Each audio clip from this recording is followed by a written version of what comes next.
On the phone, it's a pleasure to welcome back to the program Matt Taibbi on his latest piece that is showing up in Rolling Stone. I guess the 29th, the issue of the 29th, ripping off young America, the college loan scandal. Matt, how are you? How's it going, Sam? It's going pretty good. Obviously, a lot of people are talking about Syria right now, but Right. this college loan issue and the cost and debt that is being incurred by folks who go to college. We've now got over $1 trillion worth of student loans extant.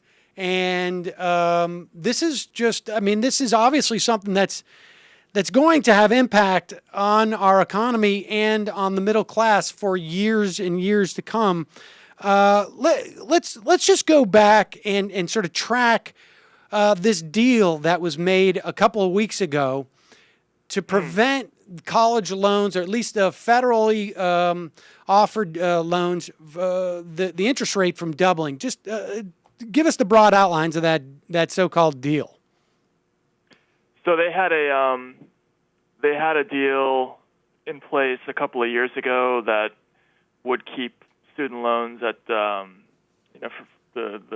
interest rate for most forms of federally backed student loans at 3.4%.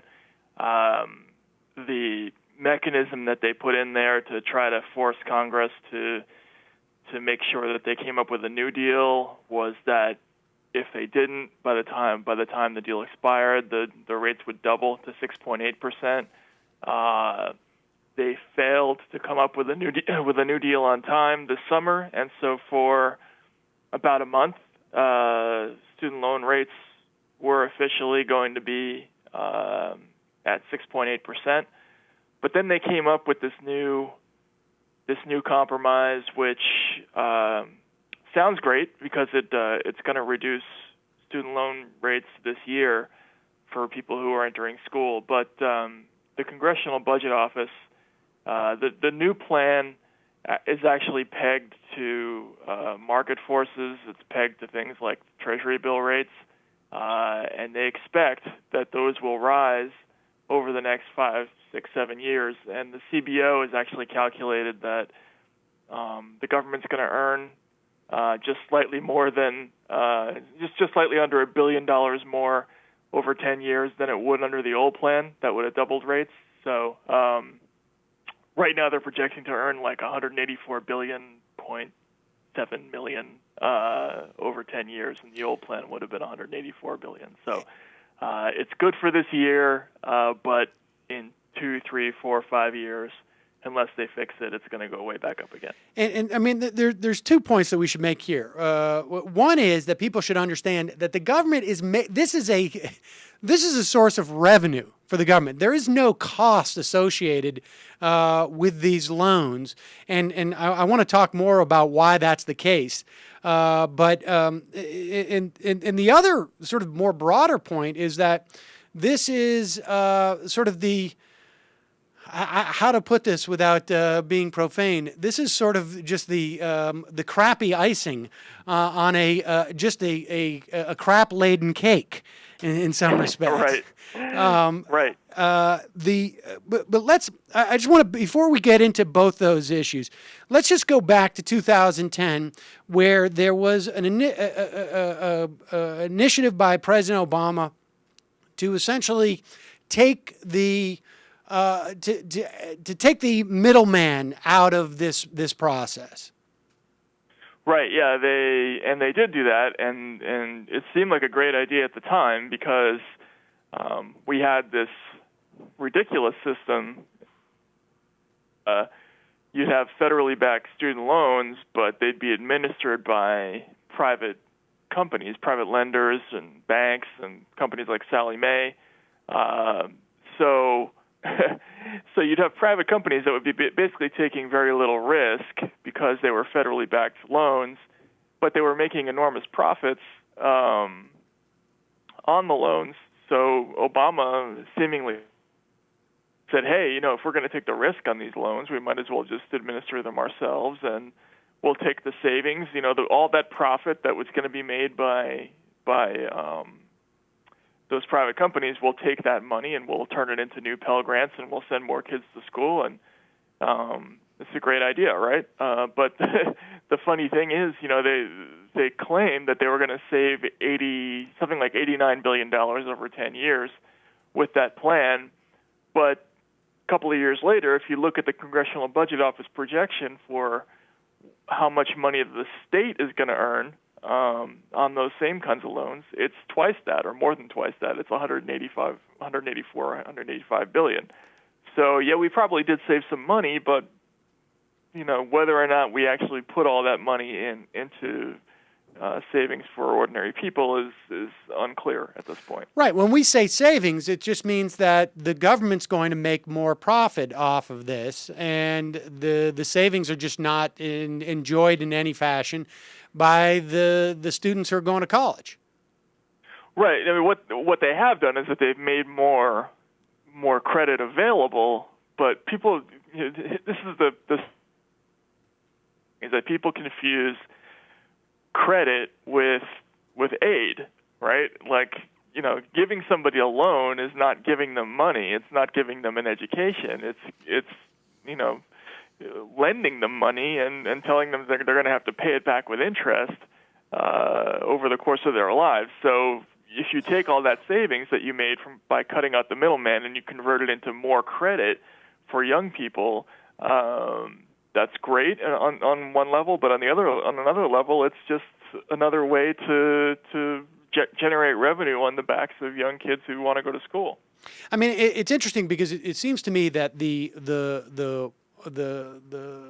agenda here is confused in some respects. I mean, and by that, ostensibly this is to provide an opportunity for more people to go to college, but it's a bank shot in many ways because this loan, I mean, in addition to the fact that it's saddling people with a tremendous amount of debt and taking something that for many years in this country was nearly a right and making it one that is a very costly privilege.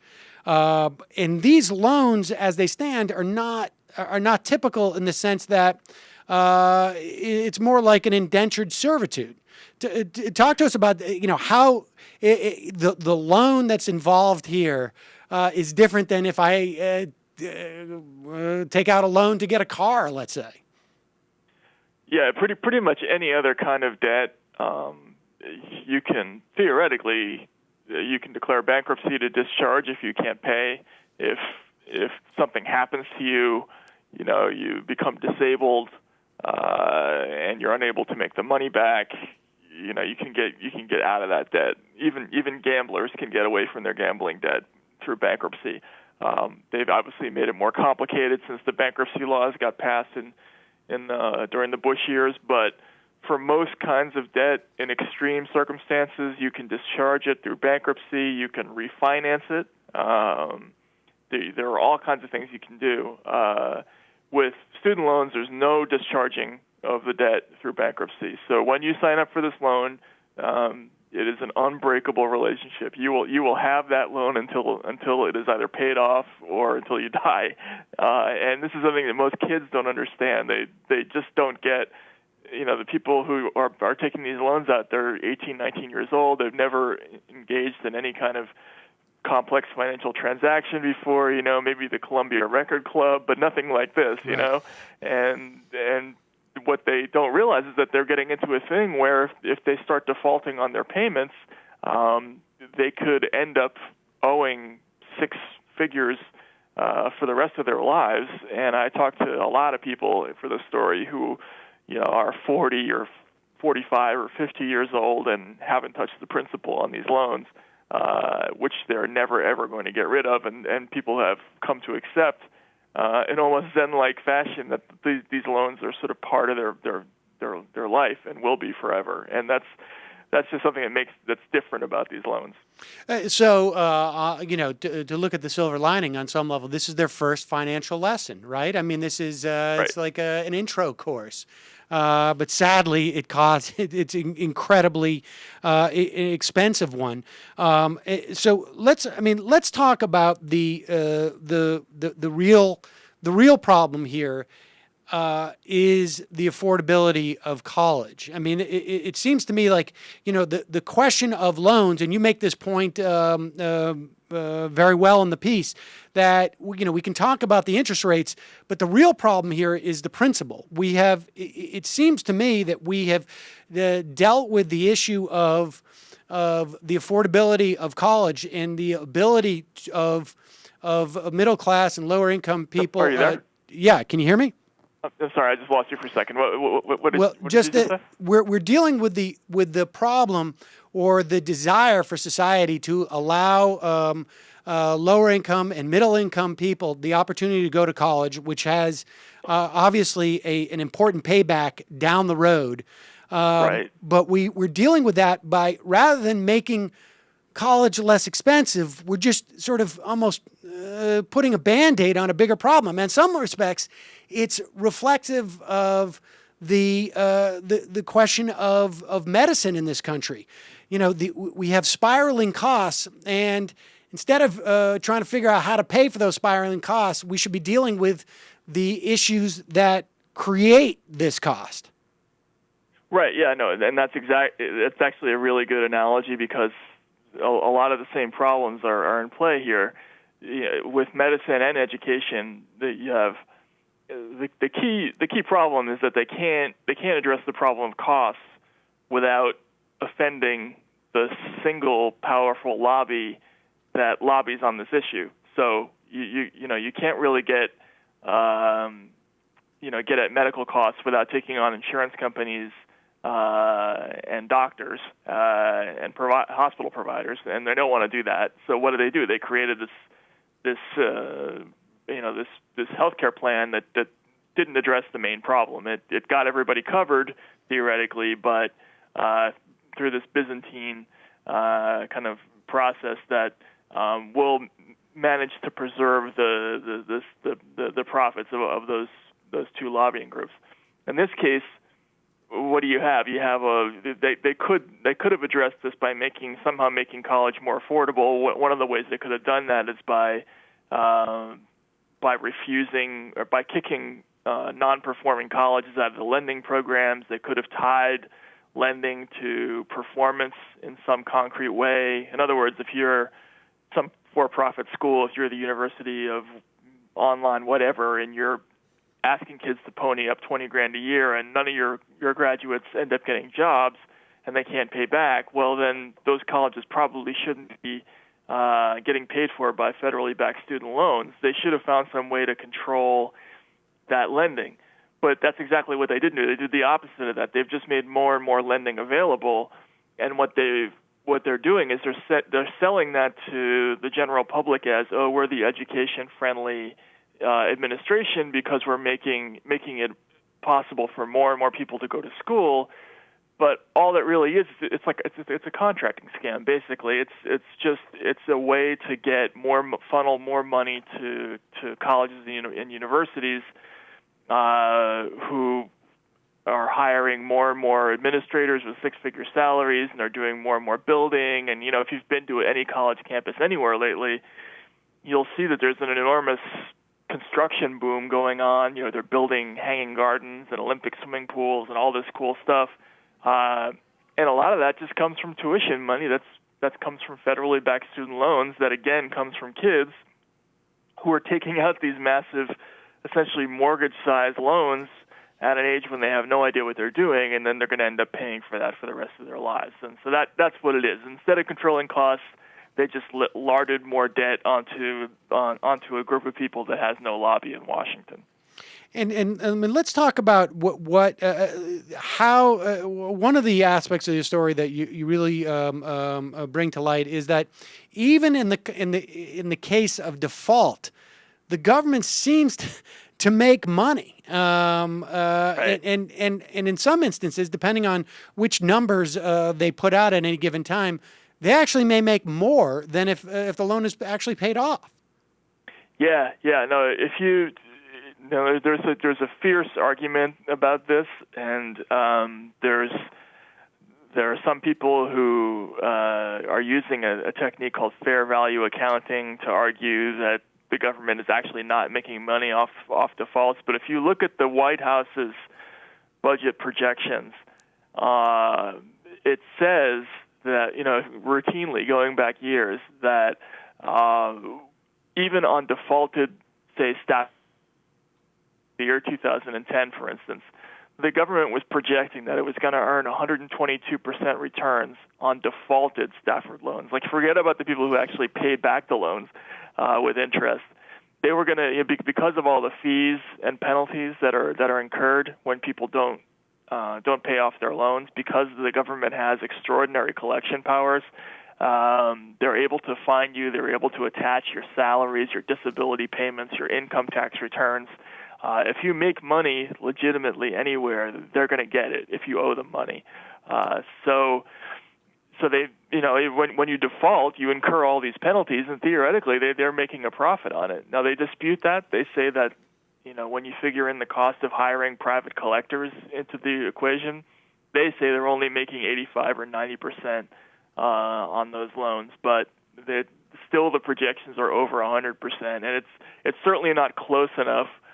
They're certainly not losing enough money to make them lose sleep about giving away loans to kids who might pay back. They're close enough to making a profit on it that they feel confident about lending more money. And anybody working in a consumer credit division of any banking enterprise, if you told them that their recovery rate on defaulted loans would be 85 or 90%, they'd be incredibly excited.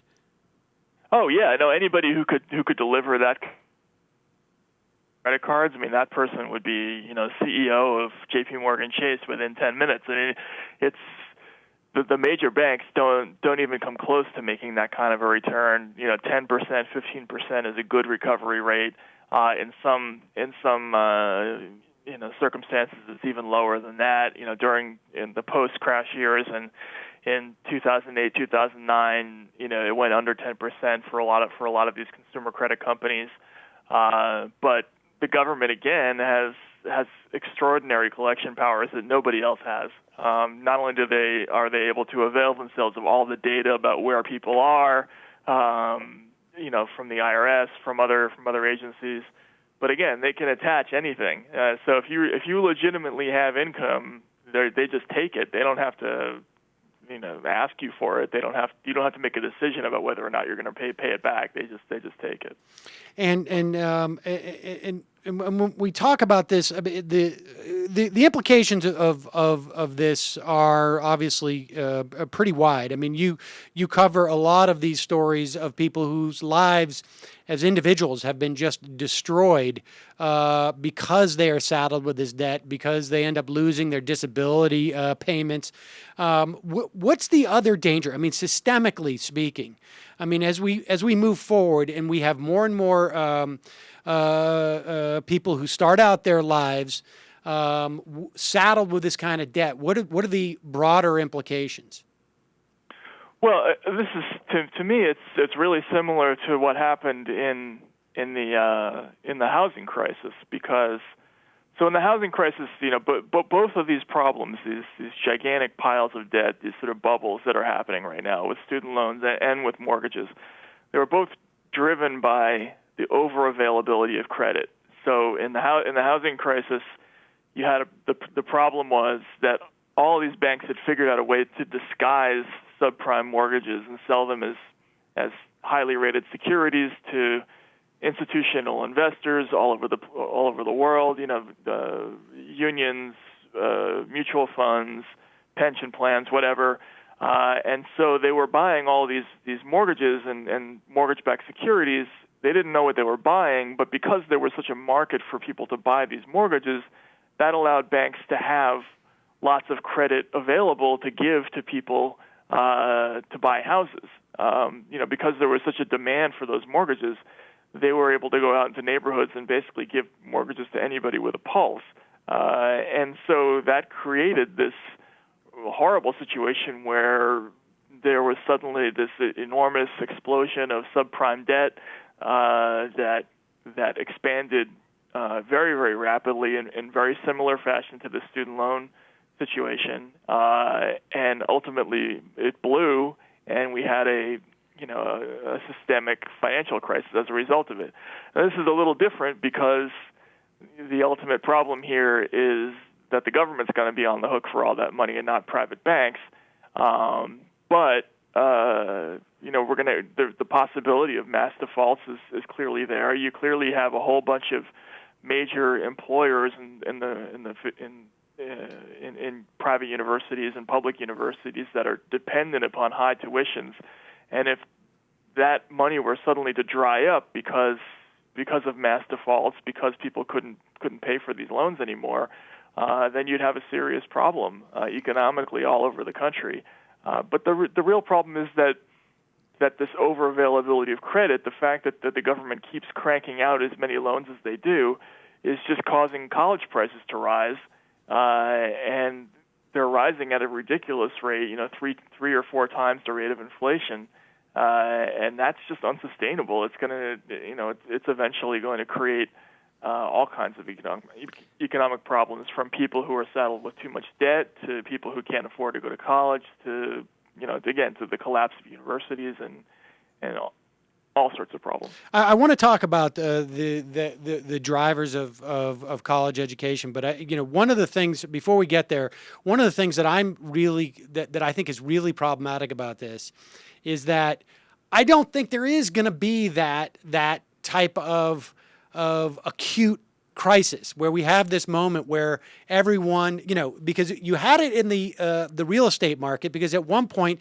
you have this real estate bubble that is bound to burst because it was so it was based on it was so there was no real sort of substance to the value of these homes in the same way that college is important to people's future earnings, and the defaults. It's unlikely they're going to happen, simultaneously, I guess. Right. The problem, it seems to me, is that you're going to have this sort of slow simmer of problems with individuals who are not going to implicate the broader society in as acute a fashion as the real estate bubble bursting. You're just going to have people who are just locked into jobs, unable to pay. This is just one more sort of slow boil, I guess, for the middle class and for lower income people. You're going to have 100 million seriously depressed people. It's going to be the consequence of this. I mean, right? I mean, that's kind of what's going to happen is, all these people that I talked to for this story, they get out of school, they immediately have to take whatever job they can because they're immediately staring at having to pay $600 or $800 a month and to pay off their loans, no matter where they went to school, and that rises very quickly if it's not an ordinary college, if it's law school, if it's something like that, and you're stuck paying this enormous bill until you're 50 or 60 in some cases for your entire life, and it's a major factor in people's lives. I mean, I had a half a dozen young women write to me and talk about how they didn't have kids because of this. I had people call me and tell me they went into a life of crime because the government can attach any legitimate income. So the only way, the fastest way to repay something like a law school a series of law school loans is to deal drugs or make money that in some way that the government can't keep track of. I had multiple people tell me stories like that. So, but more than anything, I just had people who were just depressed and just felt weighed down and hopeless, and this is like an entire generation of young people who entered this kind of satanic contract when they were 18 or 19 years old, and they're never going to get out of it. And how that could be good for anybody is for the country in general. I don't see it.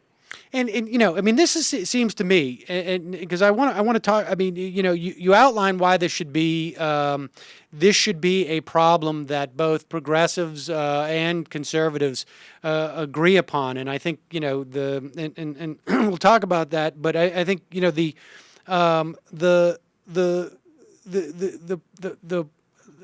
the nub of this is that you have this sort of weighing down on people, and we're still not in any way addressing the central question, which is, as a society, do we think it's in the best interest of having an as educated a population as possible? And none of this addresses this. But talk about that sort of why you see. Or how this should be problematic for conservatives and progressives, because this is an interesting question. Because I'm not as convinced that the number one driver of inflation in these colleges, I mean, certainly the ever-ready pool of money to support the increase in the sort of like gilding, as you call it, of these colleges is a major factor. But the other part of that is that we no longer have sort of the ballast that public universities provided, because they have been cutting back, states have been cutting back on support for public universities, raising the cost of tuition to make up for that money. And right. we have a situation where we sort of quasi-socializing the costs and privatizing the upside again here. Oh yeah, no, that's exactly, it's a perfect storm. I mean, it's both things. Instead of having a natural check on costs, in the sense that you could always rely upon a relatively cheap state-subsidized education at a state university system, and that in most states in this country was pretty good. But after the crash in 2008, when states started losing revenue left and right, one of the first things that they did is they stopped subsidizing state education, and the colleges made up for it by raising tuition, and most of those tuitions, or a lot of that tuition money, came from federally backed student loans. So it was indirectly kind of a federal bailout of the state college system, except that it was paid for not by taxpayers but by young kids taking out loans. So yeah, both things are in play. I think clearly if you had some kind of natural check on prices that way, if you had states providing low cost upper education, that really was a good education that allowed people to get jobs and allowed people to leave school with real skills and real knowledge, then you couldn't possibly have all of these for-profit colleges that cost 3 or 4 times as much and didn't deliver good educations continuing to exist and driving up prices. That just wouldn't happen. But I just don't think I just don't think that there's a collective belief anymore that it's in the state's best interest to invest in kids and invest in their futures. I just think that that's been kind of left by the wayside as all these states deal with their budget crises. They're not thinking about investing in the future. They're really just thinking about how they're going to get through the next year. And you see this kind of behavior. It's the same as when they sell off highways and parking garages. You know what I mean? Yes. It's this year thinking as opposed to down the road thinking. Since I mean, just some data points here. Since between 2000 and 2010, the cost of a bachelor's degree at a public university went up 46% in real dollars. The actual spending on students rose only 6%. And also, since 2007, there's been at least 15 states that have cut their state university funding by 30% or more. So basically, what we're seeing is states cutting aid. And aid by aid, we're saying actual sort of aid as opposed to loans to their state universities. And the Fed's making up for that money, presumably making up for it by basically offering loans and putting it on the backs of these students. So what seems to be absent, because you talk about how conservatives should be upset with this, and I've had this argument with some libertarians about the loans are distorting the marketplace and are removing the checks that would exist in a genuine market for college. And I think there's some truth to that. But the real question that everybody seems to be avoiding is, what do we want to do? What should society's role, either manifested through the federal government or through the state government? And it's clear that we can't have this national conversation about it in terms of states. What is society's role in providing as much opportunity for higher education as possible for students? That seems to be completely absent from this conversation, even with those who have said this is who were against this supposed bipartisan deal to sort of curb interest rates. Yeah, no, you're absolutely right. I mean, there's no talk about what exactly is our plan here. What do we want to do? I think there's a conversation to be had about who should be entitled to a higher education. Should everybody get a higher education? Should we make college like high school, where it's available to everybody? I probably fall more to that side than maybe some others do, but we're not having that discussion. I think what they're trying to do is tiptoe around that discussion by finding ways to get as many people as they can into this current perverted, market distorted system, and I just don't think it's working. Not only are we not producing the same kinds of quality education, spending as much on teachers and on educating kids as they are on useless stuff like swimming pools and landscaping and whatever. We're not, but we're also not reducing the cost. We're not making it, making it as available to everybody as we could be. We're just not having that conversation. They're just all of these policies that we're talking about are just designed to keep the current system going for a few years longer and keep all the lobbyists in Washington happy. Yeah, I mean, it's shocking. I mean, did you, in the course of your reporting, did you come across any politicians who were in any way sort of like saying that this is, we're not talking about the real problem here? I mean, we should be talking about the principle. Who is going to pay the principal in terms of educating our population? Well, I mean, Bernie Sanders' people right. are saying that. I think he's been pretty consistent about that being the main problem, and they're sensible about almost everything that I talk to them about. But I think the bipartisan nature of this, aside from a few people like Bernie, shows you that most people they don't want to deal with taking on this lobby, and they also, I think there's a lot of cynicism here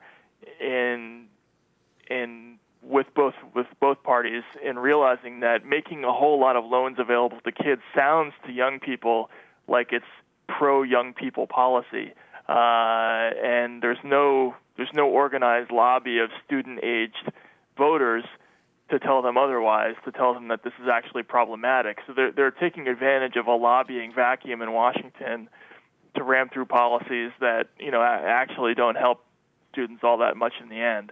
And meanwhile, they're conceding to a very powerful lobby on the other hand. I think that's why you see this bipartisan, sweepingly bipartisan deal go through. there's just an absence of a sort of a coalesced constituency that's saying that we need to really examine this question as to whether or not we as a society think it's of value, not just to the individuals, but to the future of the society to have a more educated population. I mean, I know you spoke to the guy who founded studentloanjustice.org. Is there any semblance? I mean, Strike Debt has been talking about this, but again, that's sort of talking about sort of the implications of the loans rather than the question of maybe what we should be doing is taking any of those profits and pouring it back into some type of federally funded system of state universities.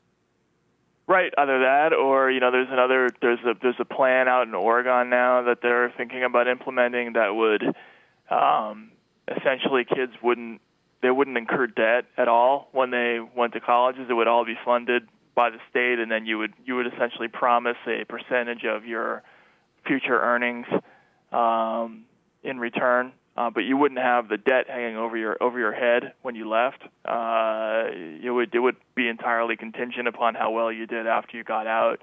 There are a number of plans that are kicking around that are like that would make sense.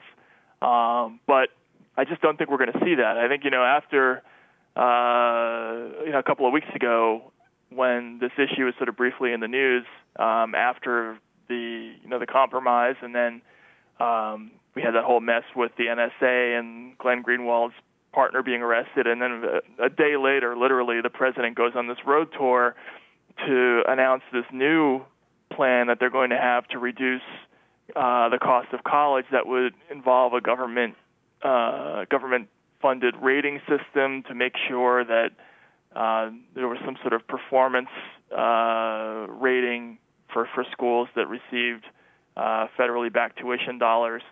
But that plan wouldn't go into effect until 2018 at the earliest. There's plenty of time for that to be derailed.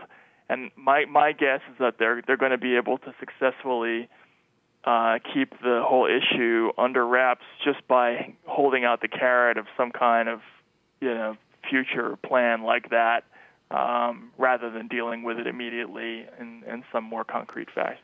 And I got to say, that whole rating system, I just, it's one thing to sort of say we're going to weed out sort of the fraudulent schools, but I mean, how do you actually quantify? I mean, it's the same problem we have with all the corporatization of the so-called school reform movement. How do you measure? How do you measure something like that? I mean, how do you measure the value of having people in society who are well versed with literature or with history? I mean, it seems to me that that's just we're incentivizing the wrong things when we talk about higher education. Oh yeah, no, absolutely.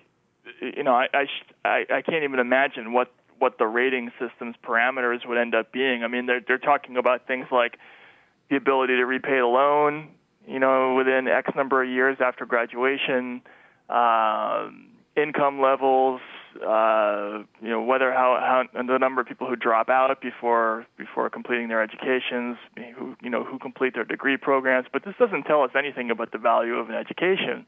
And I think you're absolutely right. That's going to be lost in all of this is the kind of intangible benefit of education that I think people used to very strongly believe in this country. This whole idea,